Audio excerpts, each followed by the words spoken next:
Votre attention s'il vous plaît. Cet élément est en lingala et en français.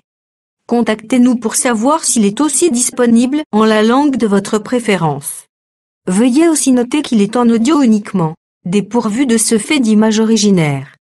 Christ Equality Foundation. Œuvre évangélique internationale. À travers ce site, christequality.com et évangile-éternel.com vous propose de suivre aujourd'hui le docteur Blaise Condé, ministre de l'Évangile éternel. Dans la rubrique Pasteur et thème. Vous pouvez retrouver tous les enseignements de l'homme de Dieu, ainsi que sa Bible mot à mot sur christequality.com ou sur évangile-éternel.com/blaisecondé.html.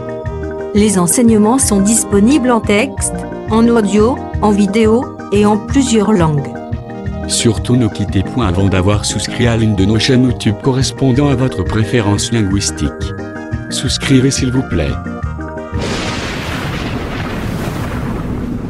Bonne édification au nom de notre commun Seigneur et Dieu Jésus-Christ.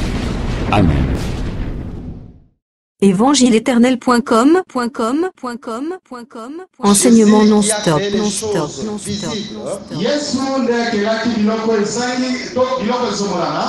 Les choses invisibles.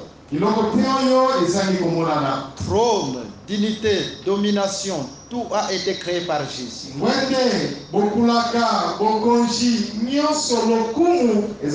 Satan et les démons ont été créés par Jésus. Devant notre Seigneur Jésus-Christ, et tout genou fléchissent. Dans les ciels, tout genou fléchissent. Sur la terre, tout genou fléchissent. Sous la terre, tout genou fléchissent. Satan s'agenouille devant Jésus. Les démons s'agenouillent devant Jésus. Les maladies, que ce soit les cancers, les sida, l'hypertension, toutes sortes de maladies, s'agenouillent devant Jésus.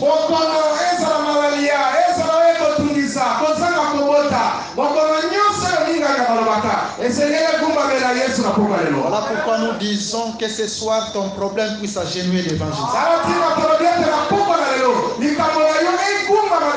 Si tu es venu malade, tu rentreras guéri au nom de Jésus. Toutes tes situations sont bloquées. Quand tu vas rentrer, les situations seront débloquées au nom de Jésus. Parce que nous croyons que Jésus est vivant. Est-ce qu'il y a quelqu'un qui croit comme moi? Allez acclamer ce Seigneur. Il est le Dieu véritable.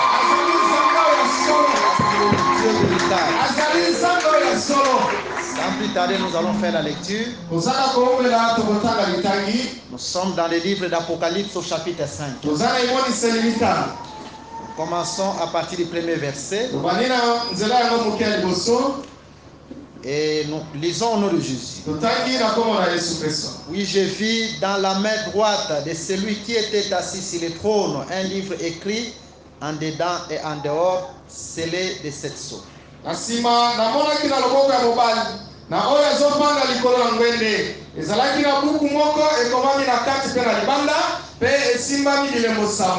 Et je vis un ange puissant qui criait d'une voix forte, qui est digne d'ouvrir les livres et d'en rompre les sceaux. Et personne dans les ciels ni sur la terre, ni sur la terre, ne peut ouvrir les livres, ni les regarder. Et je plairais beaucoup de ceux que personne ne fit trouver digne d'ouvrir les livres, ni de les regarder.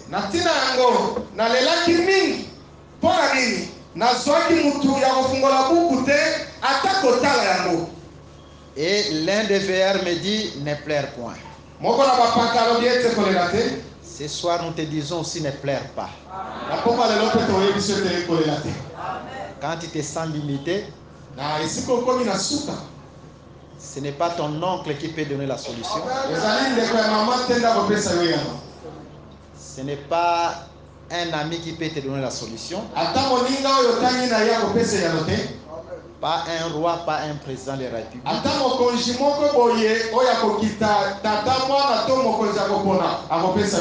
Comme c'est seul Jésus qui était capable d'ouvrir les livres, c'est seul Jésus aussi qui peut te donner la solution.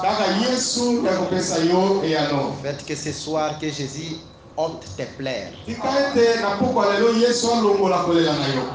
Alors nous continuons, il est dit, ne pleure point. Voici les lions de la tribu de Juda. Les rejetons de David a vaincu pour ouvrir le livre. Et c'est cette chose. Donc pour ouvrir le livre, il faut combattre et vaincre. Un seul qui a combattu et qui a vaincu. Pour toi, c'est le Seigneur Jésus-Christ. Et je vis au milieu du trône et des 4 êtres vivants et au milieu des veillards un agneau qui était là comme immolé. Il avait 7 cornes et 7 yeux. Ce sont les 7 esprits de Dieu envoyés par toute la terre. Vous pouvez vous asseoir. Nous lisons une autre écriture dans le livre de Matthieu au chapitre 24.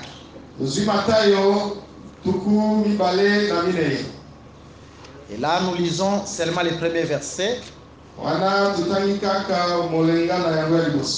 Un verset tellement riche. Quand le ministère va expliquer ces versets, vous allez comprendre beaucoup de choses.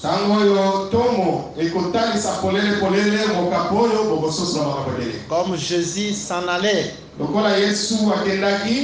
au sortir du temple, ses disciples s'approchèrent pour lui en faire remarquer les constructions.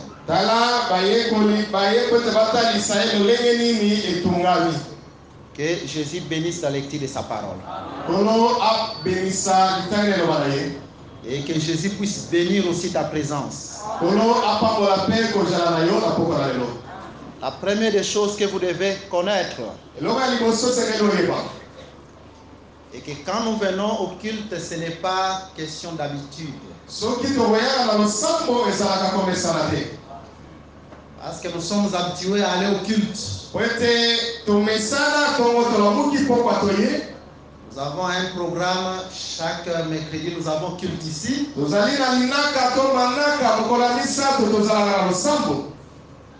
Et les mercredis nous venons. Les vendredis nous avons culte et les vendredis aussi nous venons. Les dimanches culte on vient. Ça peut devenir quelque chose d'habitude ou de coutume.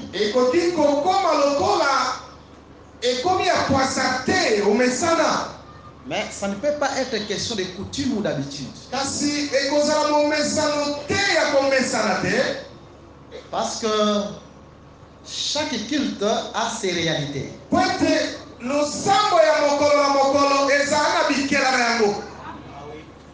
C'est que Dieu n'a pas fait hier, Dieu peut le faire aujourd'hui. Voilà pourquoi nous disons que le culte n'est pas quelque chose d'habitude ou de coutume.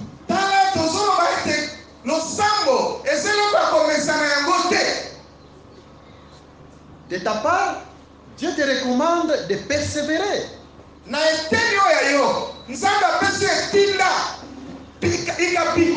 Parce que le culte fait partie de notre doctrine, de la doctrine des apôtres.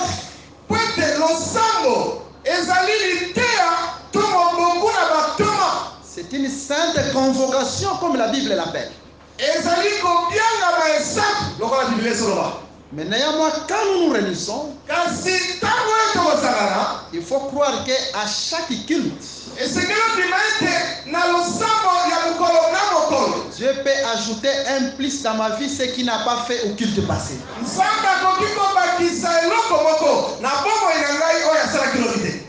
Voilà pourquoi ma prière est que les cultes de ce soir, ce que Dieu n'a pas fait hier dans ta vie, qu'il les fasse aujourd'hui. Et je crois que tu ne vas pas rentrer ainsi. Je le crois au nom de Jésus. Maintenant, remarquez, nous avons commencé un enseignement depuis le mercredi. Nous sommes en train de parler sur les sexos.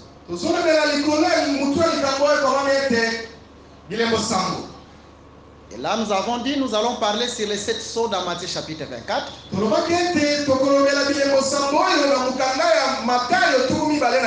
Parce que tous les chapitres de Matthieu chapitre 24 nous parlent de 7 sceaux.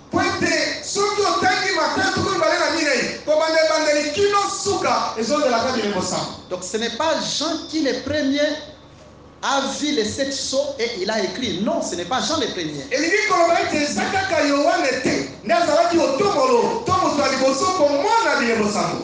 Dieu lui-même, dans le corps de Jésus, quand il était dans la chair, il en a parlé dans Matthieu 24.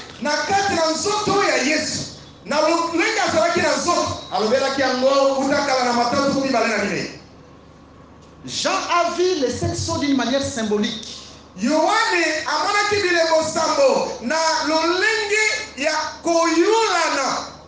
Mais d'autres apôtres aussi ont parlé de cette sceaux d'une autre manière.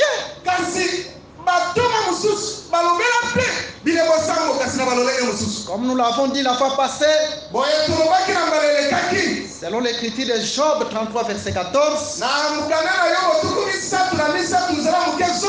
que Dieu parle tantôt d'une manière, tantôt d'une autre. Jean en parle d'une manière symbolique. Jésus dans la chair, il en parle aussi d'une autre manière. Et d'autres apôtres aussi en ont parlé, mais d'une autre manière. Et c'est de cette façon-là que nous allons évoluer. Et nous avons dit la fois passée, comme Dieu devait ouvrir les sceaux et que personne n'était digne dans le ciel, sur la terre et sous la terre, il y a 3 temps prophétiques, 3 endroits prophétiques: le ciel, la terre et sous la terre. Et personne n'était digne. Seul Jésus qui en était capable. Nous avons exhorté en disant, si tu es fatigué de tes problèmes, de tes difficultés, tourne ton regard vers Jésus. C'est Jésus qui peut te donner la solution. Seulement comme Jésus seul a ouvert le sceau, que Jésus donne solution aussi à ton problème. Je répète que Jésus donne solution à ton problème. Les problèmes que les médecins n'ont pas pu résoudre, et Jésus donne la solution. Les problèmes que personne d'autre n'a pas pu résoudre dans ta vie, Jésus donne solution à ton problème. Est-ce que tu crois que Jésus va te donner la solution? Je répète encore, est-ce que tu crois? Parce que la Bible nous déclare, c'est en confessant de la bouche qu'on parvient à la justice. Il faut toujours confesser que mon problème, Jésus va le résoudre. Même si cette difficulté te dépasse, confesse toujours. Confesse toujours. Ce que tu vas confesser, c'est ce qui va t'arriver. Ainsi nous répétons que Jésus te visite. Ok, nous allons encore parler de cette chose dans la création. Dans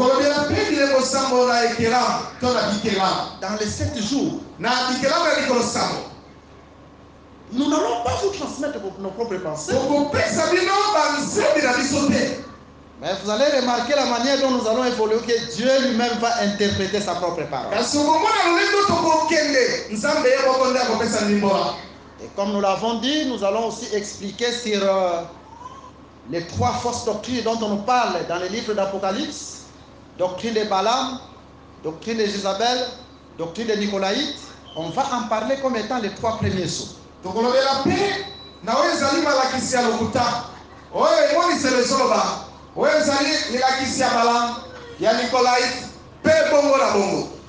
Nous disons toujours ceci aux enfants de Dieu, que l'église des apôtres doit être différente des groupes de prière, des assemblées de réveil, du protestantisme, du catholicisme, du branhamisme.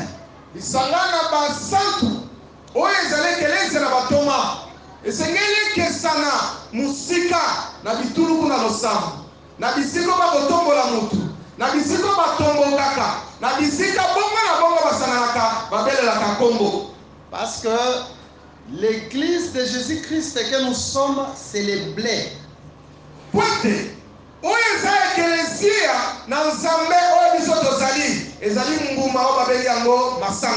Vous savez, quand Jésus est en train de donner la parabole du blé et du livret,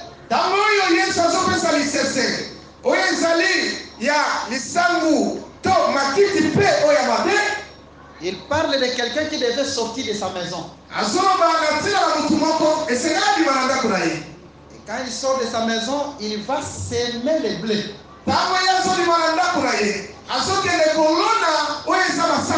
Remarquez, le blé c'est la semence qui fit s'aimer la première.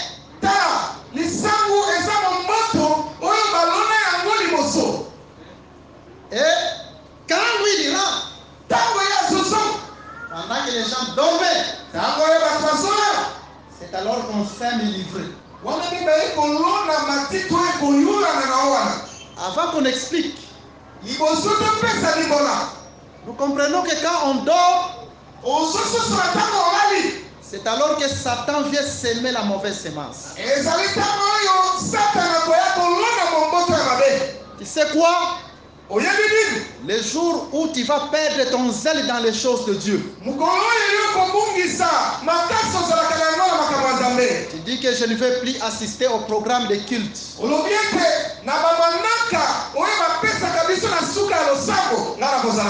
Même s'il y a les cultes, toi tu t'assois, tu restes à la maison.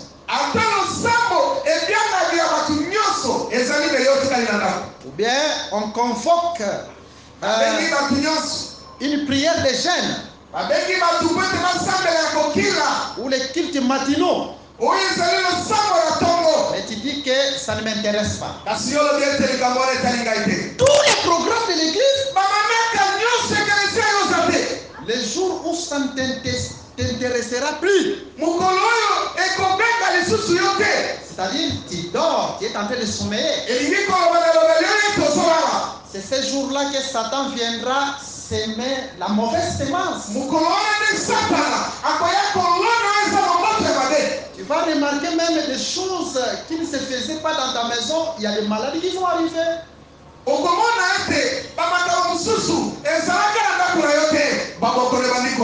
y a des choses parfois, tes affaires n'iront plus devant.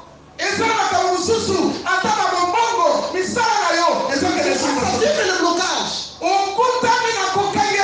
Parce que la mauvaise semence a été sémée quand on dormait.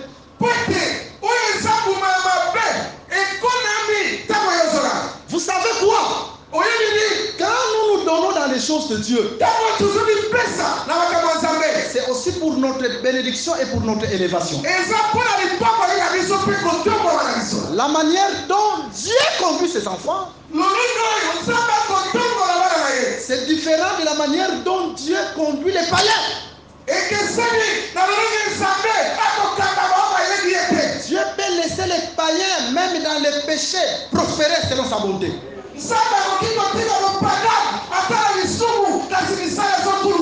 Mais chez un enfant de Dieu, ce que Dieu préserve le plus, c'est le salut. Parce que le salut est plus que l'or. Le salut est plus que l'argent. Le salut est plus que toute la richesse. Le salut, c'est la vie éternelle. Et là, quand tu dors, Dieu envoie des difficultés afin que quand tu vas sentir que les choses ne marchent plus, tu puisses revenir. L'ombre, il faut aller avec Israël. À chaque fois où Israël dormait et qu'il rejetait la parole, Dieu envoie l'action. Afin après quoi Israël puisse regarder de nouveau vers son Dieu et qu'il retourne dans la parole. Même Adam, quand il a rejeté la parole, tout était détruit. Il a perdu même l'autorité qu'il avait sur les animaux. Tout cela pourquoi? Pour qu'un jour Adam puisse revenir. Toi qui es fatigué, nous disons que Jésus te relève. Que Jésus te donne la force. Parce que la force est dans les choses de Dieu. C'est aussi ta victoire et ton élévation. Toi qui te donnes dans les choses de Dieu. Que Jésus voit ton sacrifice. Et qu'il t'élève. Et qu'il te facilite. Rien qu'à cause de ta présence en ce lieu. Jésus te récompense. Est-ce que tu crois comme moi? Acclamez Jésus.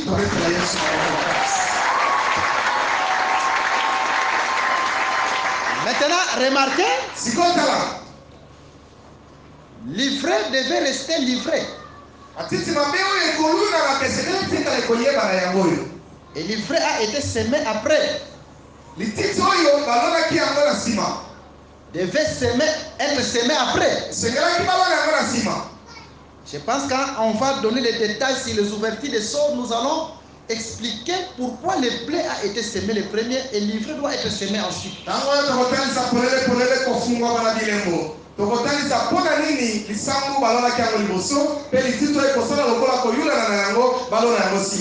Mais ici, nous voulons juste vous exhorter que le blé n'a jamais été corrompu. Le blé a gardé son identité étant toujours blé, même là où il y avait l'ivraie.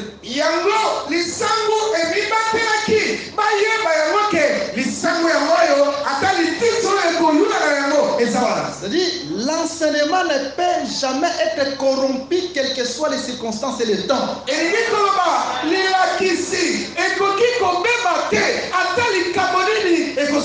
Parce que l'enseignement que nous avons, c'est le vrai blé.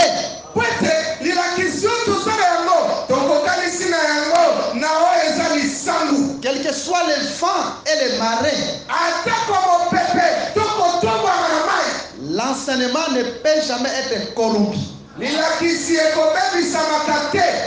Tout comme aussi un enfant de Dieu, quel que soit le temps et les circonstances, il ne peut jamais être corrompu. Parce que c'est la bonne semence. Que Jésus vous garde. Je répète que Jésus vous garde. Ce n'est pas par vos propres efforts. C'est comme quand Moïse, Moïse va mourir. Il laisse un corps. Et il y a le diable qui veut venir prendre le corps de Moïse. L'ange Michel aussi, lui aussi, ne voulait pas céder le corps de Moïse. C'est ce que le livre de Jude nous dit. Jusqu'à ce que l'ange Michel a pris le corps de Moïse et l'a enlevé vers Dieu.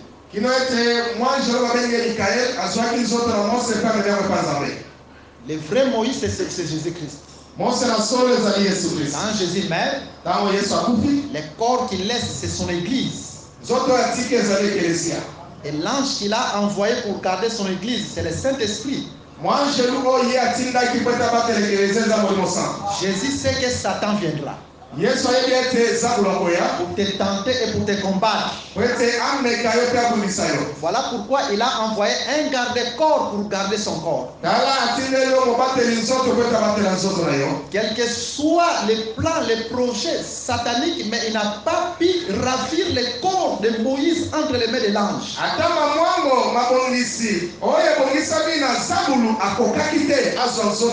Et même nous croyons, comme tu es entre les mains du véritable ange qui est le Saint-Esprit.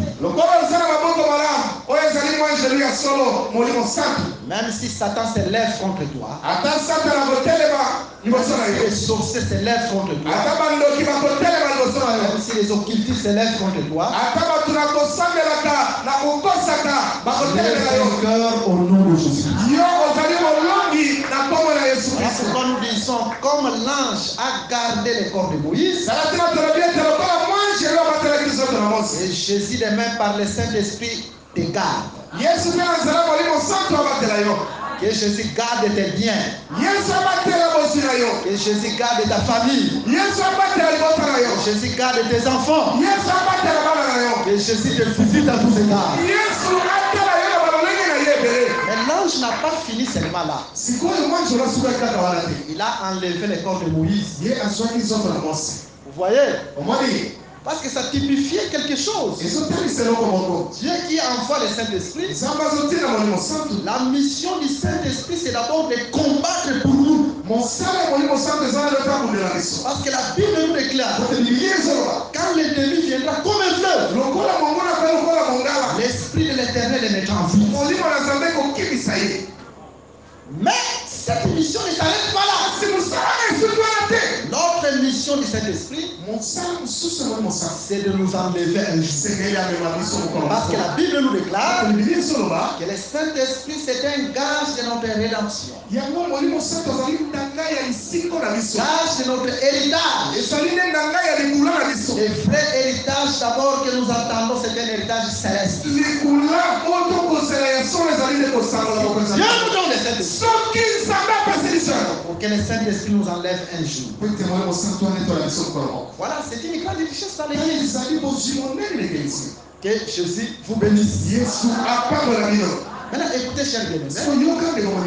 Je ne sais pas pourquoi je me suis trop attardé là. Je pense que je dois évoluer. Parce que nous avons beaucoup de choses à dire selon que le Seigneur va nous conduire. Et je souhaite faire ma silence. Durant cet enseignement, Nzambe a reçu la Bible. Pendant cet enseignement, le Seigneur nous fera de grandes choses. Écoutez, hier nous avons commencé à expliquer que dans la Bible il y a 3 temps prophétiques. Nous avons parlé de ces 3 temps prophétiques dans la vie de Moïse. Mais aujourd'hui nous voulons aussi un peu compléter quelque chose. Toujours sur les 3 temps là prophétiques. Mais nous irons dans la vie de Jean-Baptiste. Vous savez, selon le livre de Jean au chapitre 1er, Jean-Baptiste a vu Jésus-Christ 3 fois. Suivez-nous attentivement. Parce que si vous comprenez bien le calendrier prophétique, la manière dont Dieu est en train de nous conduire, c'est les 3 temps prophétiques. Dans la Bible, vous allez comprendre aussi chaque saut doit être placé dans quel temps. Est-ce que le premier saut est placé au premier temps prophétique? Est-ce que c'est au deuxième temps prophétique? C'est au troisième temps prophétique? Voilà pourquoi nous sommes en train de beaucoup insister là-dessus. Parce que dans la Bible, quelqu'un peut bien prêcher quelque chose. Mais s'il place cette écriture pas dans le temps convenable prophétique, c'est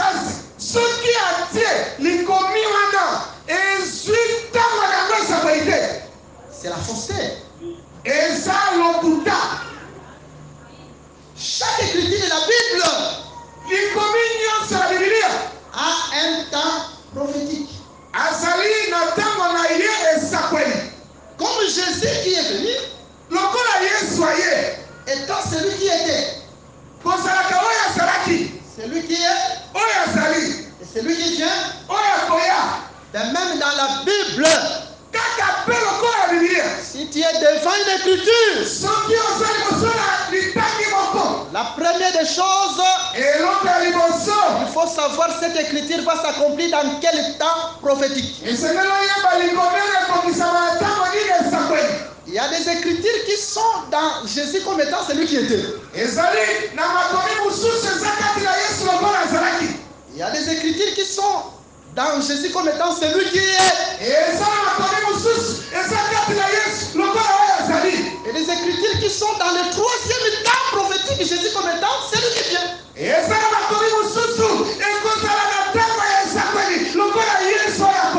C'est ça le problème avec Hyménée et Philette. Ils croyaient bien sûr à la résurrection de Jésus. Ce qui n'est pas mal. Et ils croyaient aussi à la résurrection des morts. Parce que nous tous, nous croyons à la résurrection des morts.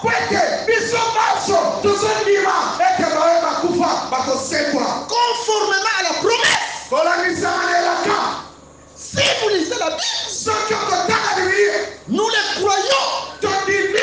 Parce que dans la Bible, quand Israël est sorti de l'Égypte, si vous lisez Nombre 10, il y avait deux types de trompettes. Il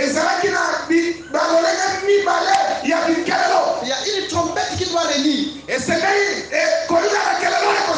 la trompette qui réunit doit être sans éclat. Elle ne peut pas sonner pour que son son arrive loin. Non. Si cette trompette sonne, ceux qui sont au-delà de l'avenir ne peuvent pas entendre. C'est la première trompette. Mais cette trompette avait la mission de réunir le peuple. Mais la deuxième, quand elle sonne, elle doit sonner avec éclat. Tous ceux qui sont à Kisangani. Et la dernière doivent écouter. Pourquoi? Parce que c'est une trompette du départ. Le peuple doit partir. Ces choses sont prophétiques. La première trompette, c'est l'homme qu'on appelle Jésus. C'est une trompette sans éclat. Lui qui était Dieu, mais il s'est fait simple, sans éclat. Est-ce que le peuple entend? Mais quand elle est cette trompette, Dieu dans sa simplicité,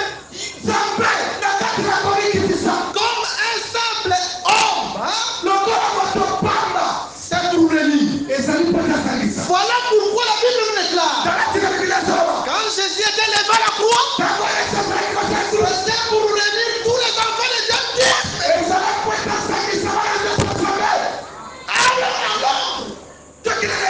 Nous comprenons que Jésus, c'est la première trompette. Mais la deuxième trompette doit éteindre l'humanité. Est-ce que le peuple me comprend? Si elle atteint l'humanité,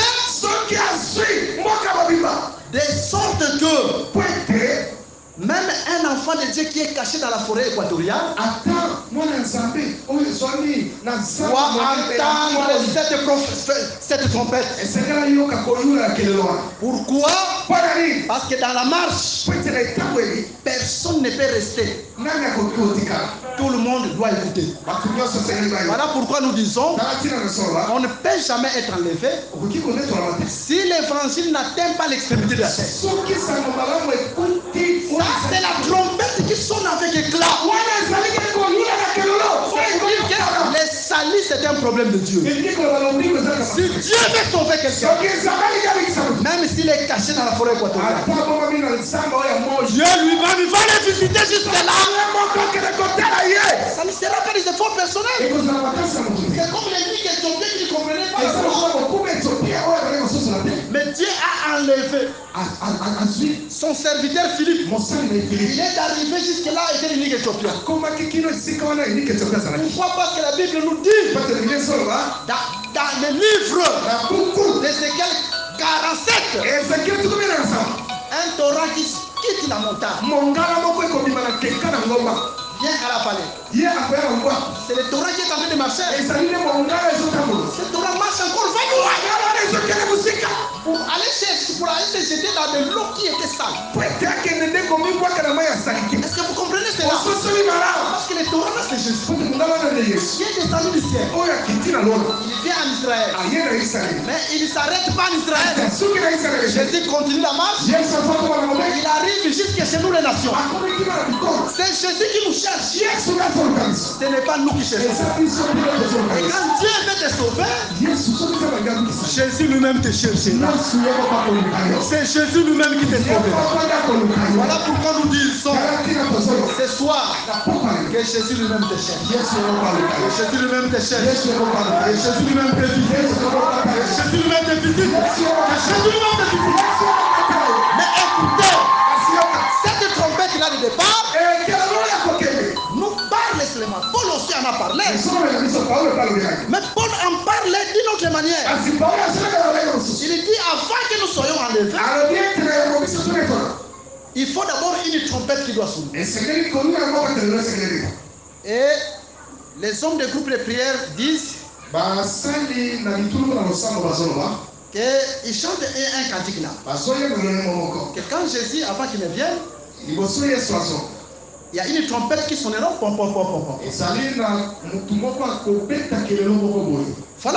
Voilà pourquoi je dis que l'église de Saint ne peut pas être un groupe de prière. Et il croit réellement qu'il y a des trompettes qui sonneront. Voilà, le premier signe c'est la trompette. Après la trompette, Jésus doit descendre. Et les morts en Christ ressusciteront. Cette trompette, c'est l'évangile qui doit atteindre l'humanité entière. Une trompette qui sonne avec éclat, qui doit arriver loin. Cette trompette arrive loin. Jusqu'à ce que le dernier Élie entende. L'enlèvement de la Voilà pourquoi nous avons dit que Dieu a mis la vie et l'immortalité dans l'évangile. Donc nous disons que nous croyons à la résurrection. Parce que Hyménée aussi croyait à la résurrection. Mais Hyménée a mal placé la résurrection. Hyménée disait que la résurrection a déjà eu lieu. Il croyait bien sûr à la résurrection. Mais il croyait que la résurrection des morts nous sommes déjà enlevés.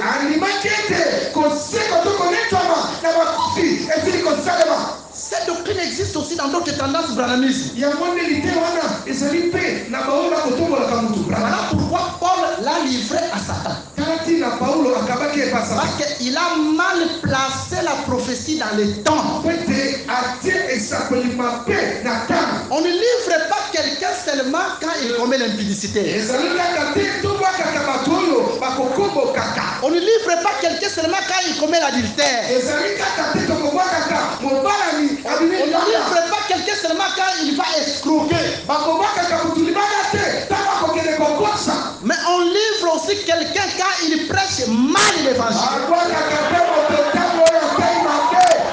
Parce que là, il a mal placé l'écriture dans le temps prophétique.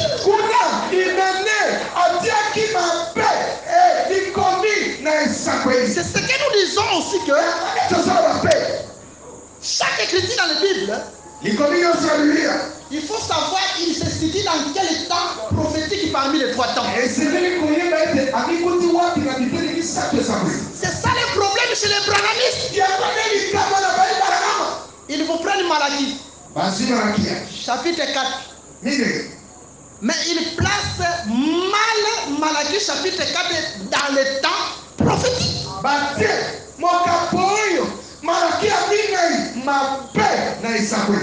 C'est de cette façon-là que nous allons aussi évoluer. Chaque saut dans son temps prophétique.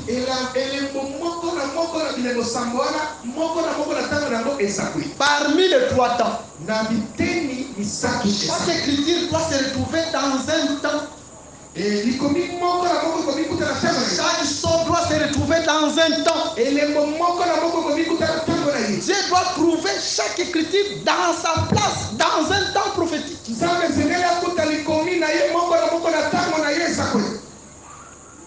Et c'est ce que nous avons dit la fois passée.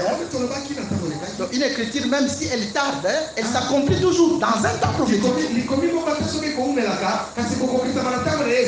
Même dans ta vie, toutes les promesses de Dieu, même celles que tu n'as pas encore vécues, s'accompliront certainement. Il faut croire à cela. Maintenant, remarquez, chers bien-aimés, et c'est ce que nous étions en train de dire au début, dans les groupes de prière, on va vous intimider. Soyez guéris, soyez délivrés. Mais nous croyons, même si on ne vous intimide pas, l'enseignement seulement qui est enseigné va vous guérir, va vous délivrer, va vous relever au nom de Jésus-Christ. Maintenant, allons dans la vie de Jean-Baptiste. Nous avons dit selon Jean dans le livre de chapitre Jean 1, Jean-Baptiste a vu Jésus-Christ 3 fois. Ça, c'est Jean chapitre 1. Nous allons lire cette écriture-là. La première fois, Jésus vient pour être baptisé. Et Jésus part. Les jours suivants, donc le deuxième jour, Jésus vient. Il venait devant Jean-Baptiste. Il était proche de Jean-Baptiste. Et Jean-Baptiste lui dit, voici, il dit à ses disciples, voici l'agneau de Dieu qui ôte les péchés.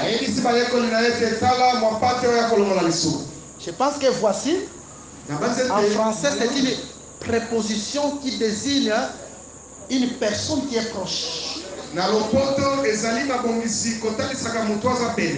Voilà, cette préposition-là désigne une personne qui est proche. Il dit voici.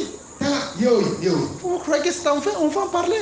C'était le deuxième jour. Ensuite, le troisième jour, Jésus revient encore. Mais cette fois-ci, Jean-Baptiste les voit loin. Il dit voilà l'agneau de Dieu. Est-ce que le peuple me suit? Voilà. C'est une préposition. C'est une préposition qui désigne une personne qui est loin. C'était le troisième jour. C'est fini. Il a vu Jésus. Le premier jour, Jésus fut baptisé. Le deuxième jour, voici. Et quand il a dit voici, dans Jean chapitre 1, personne d'entre ses disciples a suivi Jésus. Maintenant, le troisième jour, quand il a dit voilà, ce n'est pas tous les disciples des gens qui ont suivi. Seulement 2 disciples. Dieu fait tout pour eux vite. Acclamez d'abord pour l'Écriture. Donc ces 3 jours-là nous parlent aussi de ces 3 temps prophétiques. Nous sommes dans le livre de Jean, chapitre 1er. Ok, nous ne voulons pas vraiment tout lire parce que nous avons besoin du temps. Ok, si vous commencez à lire à partir du verset 26. Jésus leur répondit, moi je baptise d'eau, mais au milieu de vous, il y a quelqu'un que vous ne connaissez pas. Que vous ne connaissez pas. Qui vient après moi. Oui, fais cette chose parce qu'on va en parler. Ici, c'est le premier jour. Jésus vient aux eaux de baptême. Jésus est perdu dans la foule.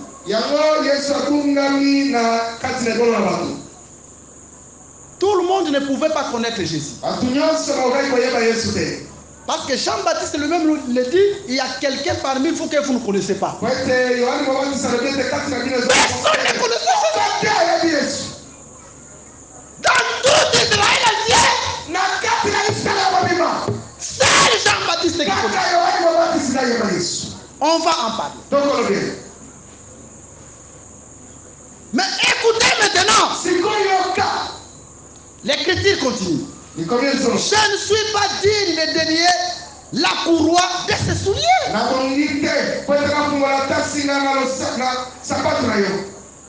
Ces choses se passèrent à Béthanie, au-delà du Jourdain, où Jean baptisait. Jésus était dans la foule.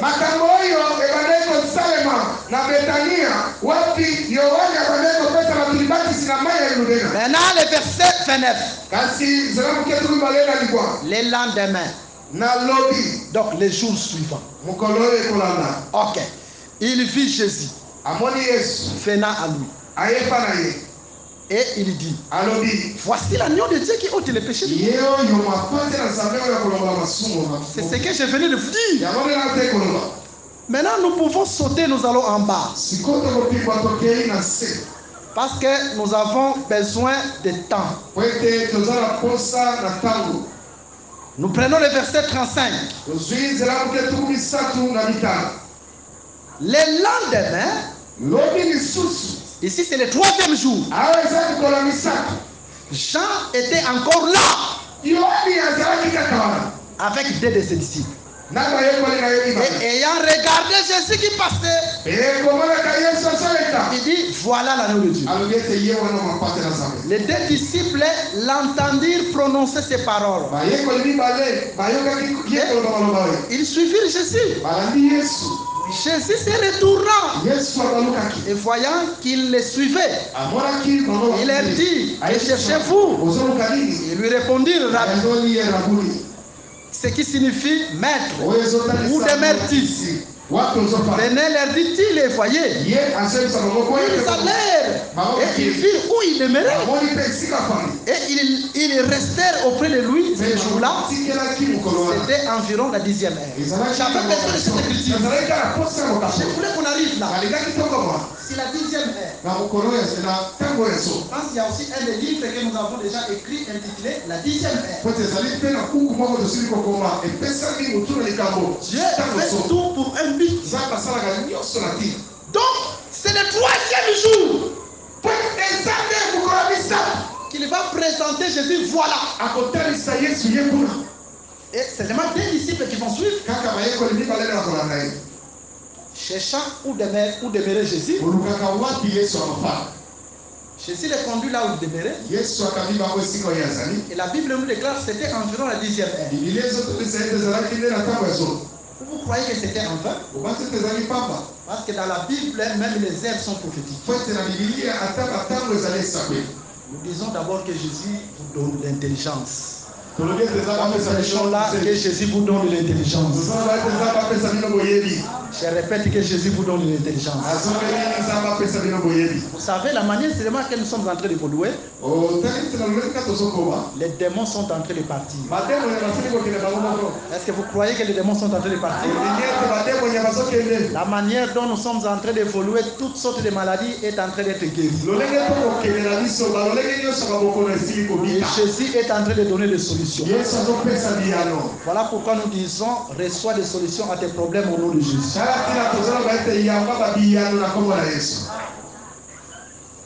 Mais nous sommes dans l'écriture. Dans Psaume chapitre 114. Quand Israël sortit d'Égypte, quand la maison de Jacob s'éloigna d'un peuple barbare,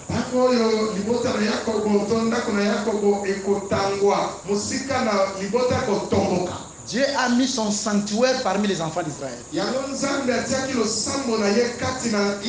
Dieu s'est établi et est venu s'asseoir parmi les enfants d'Israël. Donc quand Israël sortit seulement de l'Égypte, Dieu a pris le tabernacle et l'a mis parmi les enfants d'Israël. Dieu est venu s'asseoir parmi les enfants d'Israël. Et quand Dieu vient s'asseoir parmi les enfants d'Israël, selon cette écriture, la mère vit Israël, la mère s'éloigna. Les montagnes sautèrent comme des béliers. C'est-à-dire, si Dieu établit son règne parmi nous par sa parole, c'est la délivrance. C'est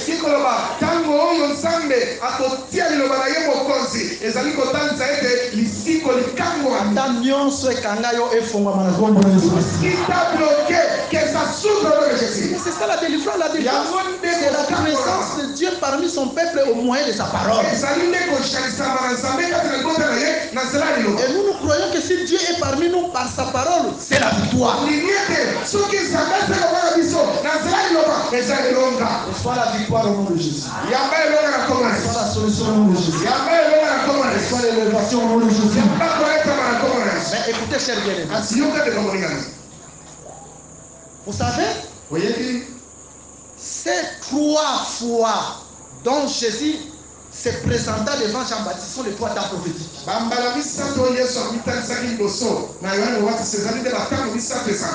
La première fois, c'est Jésus comme étant celui qui était. Dans les temps d'Israël, dans le temps de la loi. La deuxième fois que Jean le présente, c'est le temps de l'église, Jésus comme étant celui qui est. La troisième fois, c'est Jésus comme étant celui qui vient. Vous allez remarquer pour la deuxième fois, Jean-Baptiste a dit voici. Donc, Dieu est parmi nous. Jésus est celui qui est. Dans le temps de l'église, Dieu n'est pas loin de nous. Dieu est parmi nous. Mais quand il dit voilà, c'est prophétique, c'est-à-dire Jésus qui viendra, Jésus comme étant celui qui vient, c'est un temps futur. Donc les prophètes ont vu Jésus dans le temps futur qui viendra. Donc c'est Jésus qui visitera encore Israël.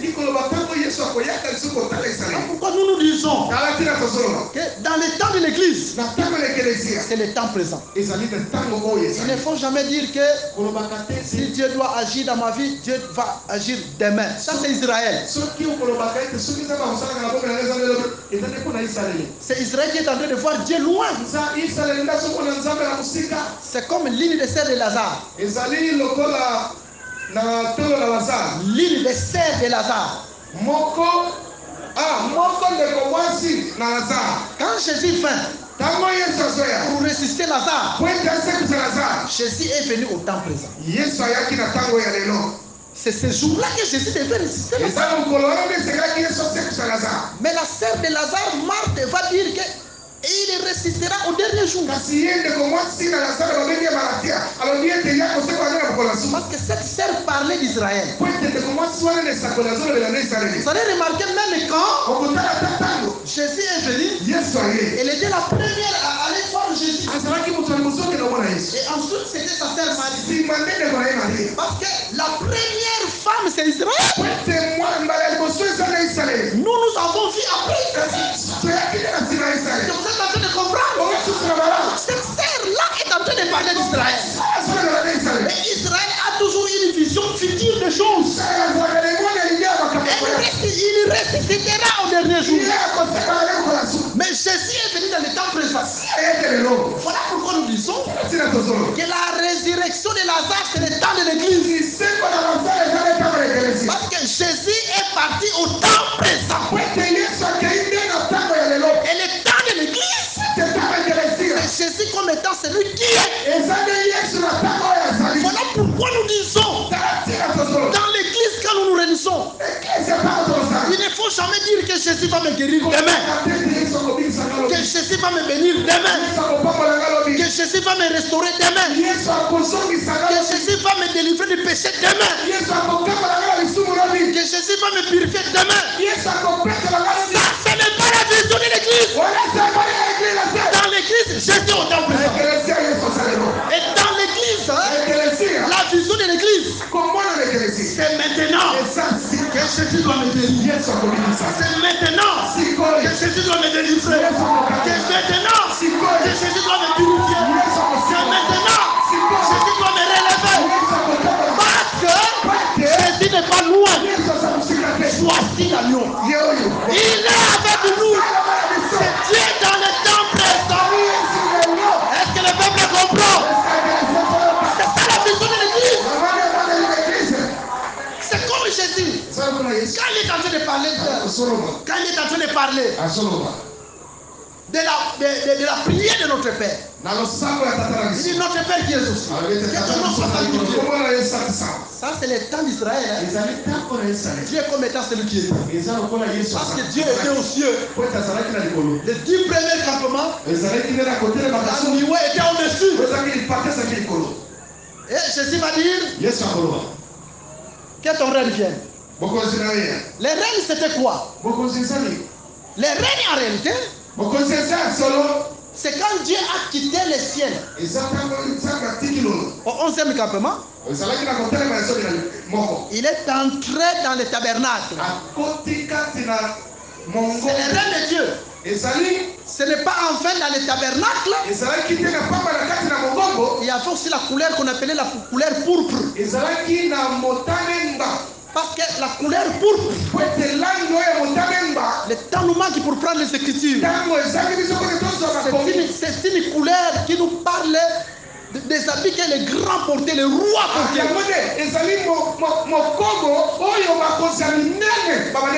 Même Jésus, avant qu'on le crucifie, quand on l'adore comme un roi, on l'a fait porter des pourpres. Pourpre, c'est la royauté. Et dans le tabernacle, quand on voit la couleur pourpre, le tabernacle était le règne de Dieu parmi les hommes. Est-ce que le peuple me comprend? Le premier campement, Dieu est au-dessus. Mais le 11e campement, Dieu vient parmi les hommes dans le tabernacle.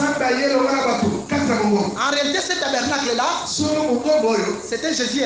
C'est le corps que Jésus a porté. Et Dieu est venu habiter dans ce corps. Dans sa plénitude. Quand Jésus était là, c'était le 11e campement. Que ton règne vienne. Le temps me manque. Parce que quand on dit Joseph, porter les habits de plusieurs couleurs. Mais nous connaissons le nombre de couleurs. Il faut seulement aller dans le tabernacle. Le temps nous manque pour pouvoir expliquer ces choses. Mais comprenez maintenant une autre chose. Jésus est venu à dire ça. Il dit ceci. Que ton règne vienne. C'est lui parmi les hommes. Il vient parmi les hommes. Luc chapitre chapitre 17, verset 20, je pense. Soki na Samozela moke turi male. Ou bien 20 ou bien 17. Non, c'est Luc 17, verset 20. Jésus dit ceci. Le royaume des cieux ne vient pas de la manière à frapper au regard. Mais le royaume des cieux est au milieu de vous. C'est lui le règne de Dieu. Le royaume, c'était lui. Quand ton règne vient. Mais Jésus ne s'arrête pas là. Donne-nous aujourd'hui notre paix quotidienne. Les paix, on ne l'a pas donné hier. Les paix, on doit les donner aujourd'hui. Aujourd'hui, c'est Dieu dans le temps présent. C'est Jésus comme étant celui qui est. Voilà pourquoi hier, Dieu n'a pas donné le corps de Moïse au peuple. Vous savez pourquoi? Parce que le corps, c'est le pain. Dieu était encore égoïste. Durant tout le temps de la loi, Dieu n'a jamais donné le pain. Parce qu'il doit donner le pain non hier, mais aujourd'hui.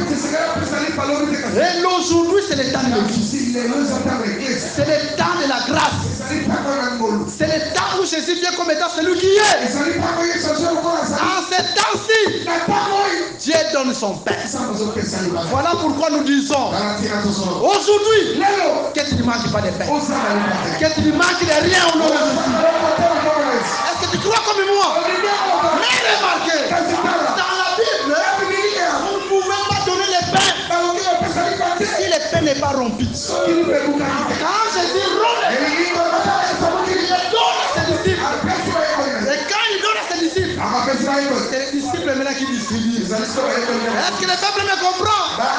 Pour que le pain soit donné, et que nous entrons dans le temps d'aujourd'hui, le temps de l'Église, il faut que Jésus soit rompu à la croix. Et quand Jésus a été rompu, maintenant le pain pouvait être donné. Est-ce que le peuple me comprend? Le temps où nous vivons, Dieu n'est plus égoïste. Hier, il n'a pas donné le corps de Moïse. Mais aujourd'hui, le corps de Jésus a été donné. Vous voyez, le deuil de Moïse, c'était un deuil sans corps. Mais le deuil, c'était un deuil sans corps. Le corps n'y était pas. Mais le deuil de Jésus, Matthieu chapitre 24, là où il y a le corps, il y a les ailes. Voilà la différence. Un deuil sans corps, c'est le temps d'Israël. Un deuil où il y a le corps, c'est le temps de l'Église. Voilà pourquoi si vous allez dans l'église, la première des choses, il faut chercher s'il y a des corps. S'il n'y a pas de corps, comprenez que c'est le deuil de Moïse. Les enfants de Dieu doivent se réunir là où il y a le corps de l'État. Et les corps dont je parle, c'est l'évangile de Dieu. Partout il n'y a pas de corps, quitte cette église au nom de Jésus-Christ. Est-ce que vous comprenez? Il faut te dire, hein? C'est aujourd'hui que Dieu doit te visiter. C'est aujourd'hui que Dieu doit te visiter. Écoutez, Jésus ne s'arrête pas là. Il dit, donne-nous aujourd'hui notre pain. Ensuite, il pardonne nos offenses. On ne peut pas pardonner si le pain n'est pas donné. Alors pourquoi nous disons, si nous sommes pardonnés, parce que Jésus nous a donné l'enseignement. Sans l'enseignement, il n'y a pas de pardon. Comment vous pouvez enseigner le pardon, mais vous avez rejeté la parole de Dieu? Parce que Jésus lui-même a dit, donne d'abord le pain et ensuite il pardonne. Parce qu'en dehors de l'enseignement des apôtres, il n'y a pas de pardon. Quand il vient dans cet enseignement, même si tu as avorté, même si tu as tué, tu crois que Jésus t'a pardonné. Parce que quand Dieu te donne le pain, c'est pardon. Voilà pourquoi je dis, ne te condamne pas. Parce que Jésus t'a pardonné. Jésus t'a lavé. Jésus t'a accueilli tel que tu es. Est-ce que tu crois comme moi? La prophétie marche. Jésus dit ceci. Préserve-nous de toute tentation. batela biso na masengi nyonso Le temps me manque de parler. ntango ezangi nga kwetela lelabo Le temps me manque. ntango ezangi Mais ngai sachez que c'est un temps prophétique. kasi yeba ete eza ntango esakoya Cette écriture, c'est Jésus comme étant celui qui vient. yango likomio ezali nde yesu akoyaka Parce que je suis dans le livre d'Apocalypse, po ete naza chapitre 3, verset 10. ezala kokeso Si nous gardons la parole, nous persévérons, soki tobateli loba mpe tokondi Dieu nous gardera nzambe akobatela biso de la grande tentation na oyo ezali nsengi ya qui monene viendra éprouver le monde. oyo ekoya po ete mokili eleka Cette prophétie n'est pas encore accomplie. lisako yo ekokisami na C'est-à-dire la parole garde. yango liloba ekobatela La parole garde. liloba ekobatela Et Dieu nous dit, nzambe alobi lui ne tente pas. ye esengeliaka te C'est Satan qui tente. ezali ye nde sata La tentation qui viendra, komeka oyo ekoya c'est quand l'antichrist se lèvera. ntango motelemeli krista akoya Là, je suis dans la prophétie. wana nazala esakoya Maintenant, en ce temps-là, kasi na ntango wana le seul moyen dont Dieu doit nous garder, nzela moko oyo nzambe akobatela biso c'est par l'enlèvement. ezali nde konetola Quand nous serons enlevés, ntango tokonetola nous ne vivrons pas cette tentation qui viendra de la terre. kobingelama kosengeliama wana Voilà te pourquoi nous disons, tina tozoloba comme cette parole a le pouvoir de nous garder, lokola iloba ezala la grande tentation qui viendra dans le monde entier, komekama ekoya pour éprouver les habitants de la terre. oyo kolekisa bato nyonso Que Jésus te garde devant les sorciers qui s'organisent. oyo kosala masoloka Que Jésus te garde devant tous les plans projets sataniques. Quand tu vas dormir, que ton sommeil soit doux et paisible. Mais la prophétie continue. Voilà. Donc dans la prière de notre Père, nous avons le temps de Jésus comme étant celui qui était. Le temps de Jésus comme celui qui est. Le temps de Jésus comme étant celui qui vient. Après l'enlèvement de l'église, l'écriture continue. En disant, ne nous induis pas la tentation. Préserve-nous de tout mal. Et puis, la Bible aussi ajoute en disant que c'est pour les reines des siècles et des siècles. Là, c'est les reines du millénium. Donc, la prière de notre Père, comme vous voyez là, elle est prophétique. Il y a aussi Jésus comme étant celui qui était, celui qui est et celui qui vient. Voilà, c'est dans ce sens-là que nous avons évolué. Maintenant, dans la vie de Jean-Baptiste, vous pouvez vous poser une question. Comment est-ce que Jean-Baptiste se retrouve dans l'état de l'église? Jean-Baptiste, c'est le type du ministère. Parce que dans Jean chapitre 5, verset 35, là la Bible identifie Jean-Baptiste comme étant à une lampe. Donc quand Jean-Baptiste était là, c'était une lampe. Or, aujourd'hui, dans l'état de l'église, la lampe de l'église, c'est le ministère. Je pense qu'il y a des écritures qui en parlent. Et je voulais qu'on lise un peu cette écriture parce que le dimanche, il faut qu'on parle d'autres choses quand même. Voilà pourquoi j'ai dit au président du culte de me donner toujours la chair avant. Vous allez remarquer, si nous allons dans le livre des Actes des Apôtres, ou bien je peux seulement vous citer les Écritures comme il est attend. Je peux seulement vous citer les Écritures. Vous pouvez aller lire dans Actes des Apôtres. Et là, vous prenez le chapitre, Actes des Apôtres, chapitre 13. Là, Dieu est en train de dire ceci. Nous prenons Actes des Apôtres, chapitre 13, verset 47. Car ainsi nous l'a ordonné le Seigneur. J'étais établi pour être la lumière des nations. Ça, ce n'est pas... Ça, c'est différent du français. La Bible n'est pas écrite en français. Paul dit, le Seigneur nous l'a ordonné au pluriel. Nous sommes plusieurs. Et à la fin, il dit que tu seras la lumière seule. Mais nous sommes plusieurs. Comment un seul qui doit être la lumière?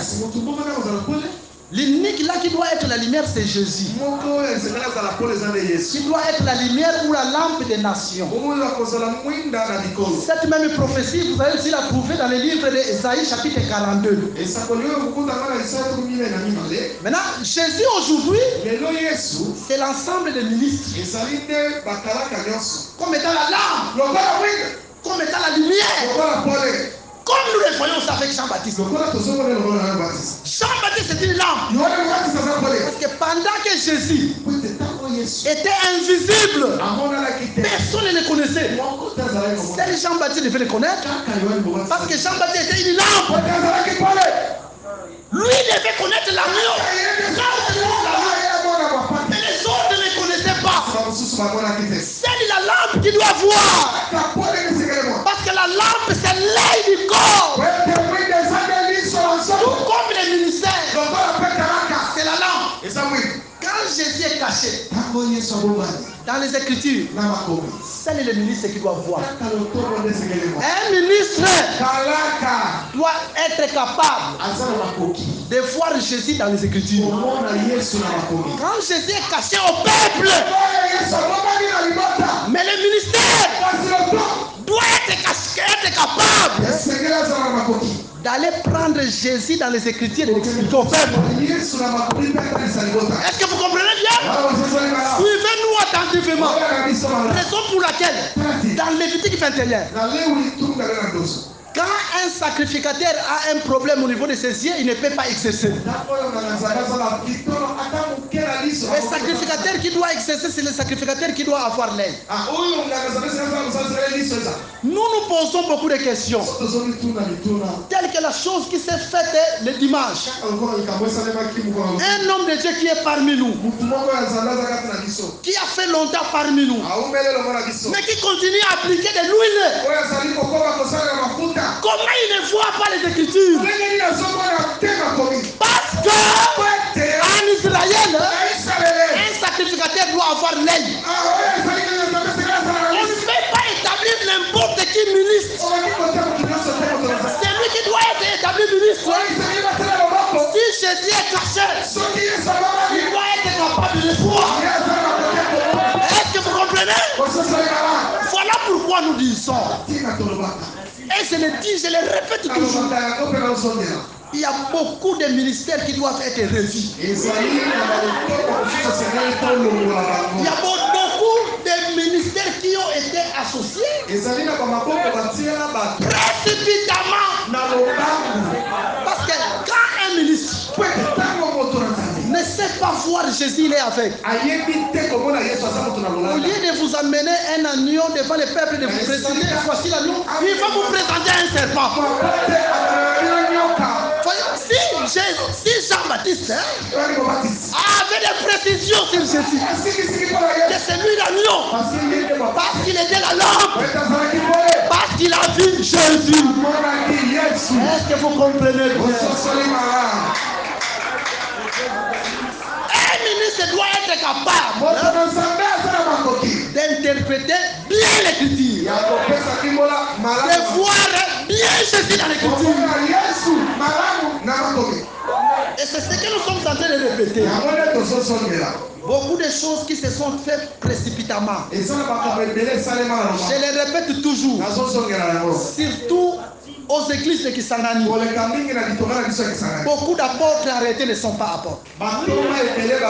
Beaucoup de prophètes ne le sont pas. Beaucoup de docteurs ne le sont pas. Beaucoup de pasteurs ne le sont pas. Beaucoup de choses, beaucoup de ministères ont été faits précipitamment. Voilà pourquoi, avant d'associer les ministères, il faut d'abord voir ses yeux. Est-ce qu'il peut bien voir Jésus? Est-ce que vous comprenez bien? Je ne nie pas des grâces qui sont parmi vous. Vous avez de bonnes grâces. Parce que si vous êtes là, c'est à cause de ces grâces. Mais néanmoins, s'il y a quelque chose qui ne va pas, on doit en parler au nom de Jésus. Acclamez le Seigneur parce qu'il est là. Maintenant, écoutez. Écoutez, je vais dire une chose. Je prends encore un autre exemple. Dans la Bible, ici je vais vous donner le verset. Si par exemple le pasteur Charles ou le docteur Jean-Louis a un enfant, une fille, cette fille s'est mariée à un païen. On ne peut pas sanctionner le pasteur Charles, non plus le docteur Jean-Louis.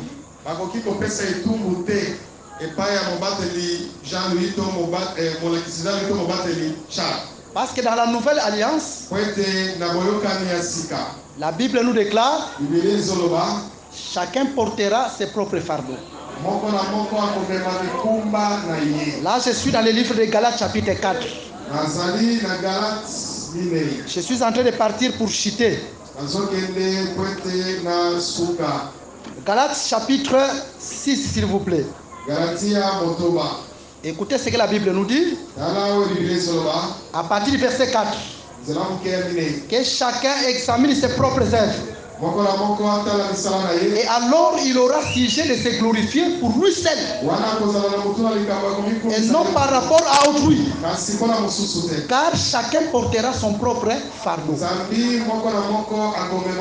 Dans la nouvelle alliance, l'âme qui pêche, c'est celle qui mourra. Si c'est l'enfant du pasteur Charles qui a péché, c'est son enfant qui mourra et non le pasteur Charles. Si c'est le pasteur Charles qui pêche, c'est lui qui mourra et non son enfant. Mais sauf que le pasteur Charles ne peut jamais devenir un jour un ancien de l'église. Mais le ministère n'est pas touché. Parce qu'il y a une différence entre l'anciennat, ce qu'on appelle les évêques dans la Bible, et les ministres ordinaires.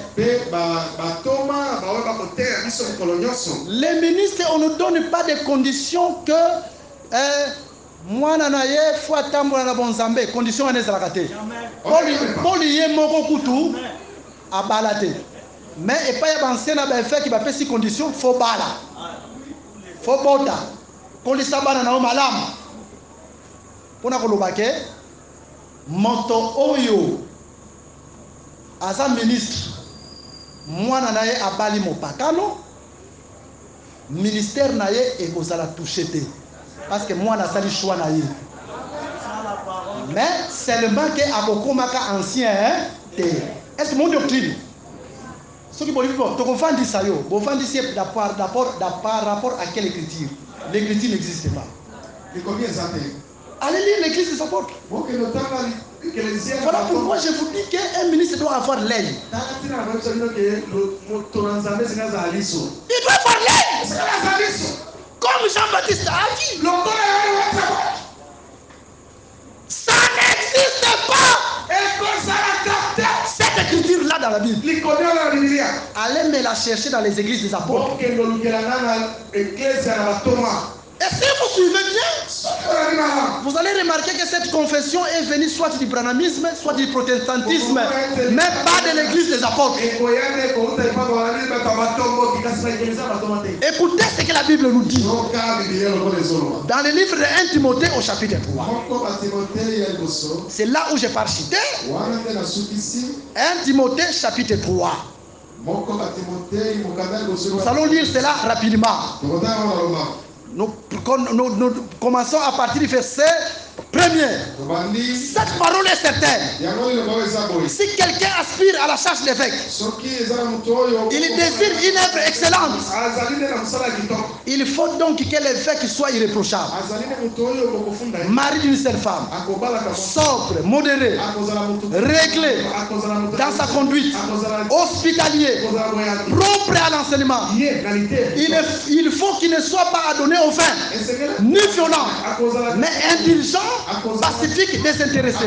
Il faut qu'il dirige bien sa propre maison et qu'il tienne des enfants dans la soumission. C'est l'évêque. Est-ce que vous comprenez? Et dans une parfaite honnêteté. Ici c'est l'évêque. Maintenant un tel ministre Si son enfant a épousé un païen, nous viendrons du haut des chaînes. Nous allons lire cette écriture. Nous allons lire ceci. Le pasteur Charles, comme son enfant a épousé un païen, il ne sera jamais évêque. Il ne sera jamais ancien. Mais quant au ministère, on ne peut pas les faire asseoir pour exercer. Cette écriture n'existe pas. Bête les soins pour ma casse. Bon, nous avons la Bible. Cette écriture n'existe pas. Dans la Bible, ça n'existe pas. La Bible est savée. Ce sont des choses qui sont venues du bonanisme. Des choses qui sont venues du protestantisme. Mais pas dans l'église des apôtres. Voilà pourquoi nous disons, ceux qui sont des apôtres, eux, où sont-ils? Parce que les apôtres doivent veiller sur la doctrine. Ils doivent veiller sur les fondements qui a été posé. Mais où sont les apôtres dans les églises d'Israël? J'ai posé la question, cherchez-moi cette écriture.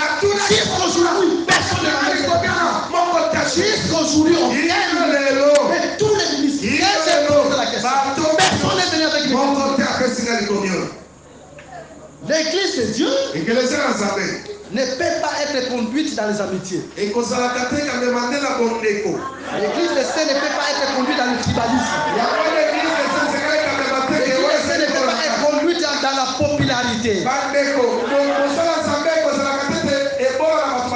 Et dans l'église des saints, on doit élever tout ça. Jean-Baptiste a dit, il faut qu'il croisse et que moi je prie. Voilà pourquoi nous disons dans cette église, et je dis c'est le croisse. Que nous tous nous soyons effacés au nom de Jésus. Est-ce que vous avez compris? Acclamez le Seigneur parce qu'il nous l'a donné. Remarquez, je n'ai pas chuté. Là, c'est pour vous expliquer seulement que comme Jean-Baptiste est une lame, les ministères dans l'église doivent être une lame. Il doit voir là où se trouve l'agneau, l'écriture, la doctrine, les fondements. Et dans les temps de l'église, Jésus est parmi nous. Il faut croire que dans le temps de l'église, Jésus n'est pas loin de toi. Même dans tes problèmes, Jésus est proche de toi. Voici l'agneau de Dieu. Jésus n'est pas loin. Si tu l'invoques, il viendra. Mais dans sa première présentation, parmi les Juifs, personne n'a suivi. On n'a pas suivi Jésus. Parce qu'aujourd'hui, le royaume est parmi nous. Nous suivons. Mais les Juifs n'ont pas suivi. Le temps me manque pour pouvoir expliquer ces choses. Parce que quand même, vous voyez Paul, Pierre qui étaient des Juifs. Non! Jésus lui-même dit, le royaume de Dieu vous sera ôté. Et il ira vers les nations. Le royaume de Dieu vers nous. Et il croit par rapport à notre temps. Dieu a enlevé les temps d'Israël. Mais écoutez maintenant, il faut la troisième présentation. Mais la troisième présentation, des disciples seulement doivent suivre. Et les deux disciples là, ce sont les deux joints. Est-ce que vous comprenez? Parce que c'est à partir des deux joints qu'une partie ne serait pas croire. Là, c'est Jésus comme étant celui qui vient. Les deux disciples là nous parlent seulement des deux joints. Est-ce que les peuples comprennent? Je sais que, comme un des ministres nous l'a dit, il y a des fois nous montons, ça peut embrouiller, ça peut vous embrouiller. Mais nous descendons aussi pour pouvoir actualiser. Je sais que chacun a sa part au nom de Jésus. Donc vous avez compris les trois temps prophétiques. Hein? Dans la vie de Jean-Baptiste, que Jésus vous bénisse. Et vous allez le remarquer aussi avec la résurrection de Lazare. Lazare qui ressuscite. Quand Lazare ressuscite, Tango Lazare akosekwa. il se met à table Akokita na mesa. avec les vivants. Na bayi Lazare akoko. Donc c'est notre enlèvement. Les morts en Christ sont premièrement et ensuite nous. Bayi ba kufa katina Yesu akoko. Mais après cela, après notre enlèvement, Jésus a envoyé des disciples pour aller délivrer la messe qui était liée. De même, après l'enlèvement de Christ, Jésus enverra deux soins. Ce sont les deux prophètes qui iront délivrer Israël. Bisika nyonso pe yokangama fungama na kombo na Yesu. Fungama na yo eza effort na yo teme Yesu ka kofungama yo. Sika yango na kombo na Yesu Masia. Etela Yesu maboko makasi pe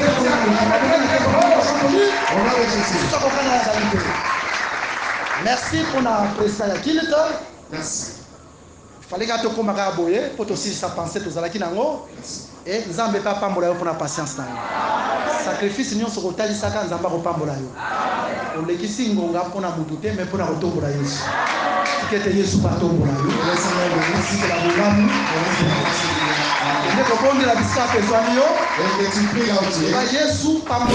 Merci d'avoir suivi ce message et que Jésus-Christ vous bénisse. Si vous avez une question à l'intention de l'homme de Dieu, si vous voulez que l'homme de Dieu prie pour vous, si vous voulez vous confier à l'homme de Dieu, ou si vous voulez tout simplement bénir l'homme de Dieu, contactez-le directement si ses coordonnées sont disponibles depuis sa page. Sinon, contactez-nous et nous lui transmettrons vos préoccupations. N'oubliez pas de faire un tour à notre page évangélisation pour voir en quoi vous pouvez vous rendre utile à Christ par cette œuvre. Que Dieu vous bénisse tous. Amen. ChristQuality.com. Les cieux en un clic de la souris. Évangile-éternel.com. Le site de l'Évangile éternel. Christ et Quality Fondation, équilibrer la manne ramassée dans le désert de sorte que chacun ait un maire.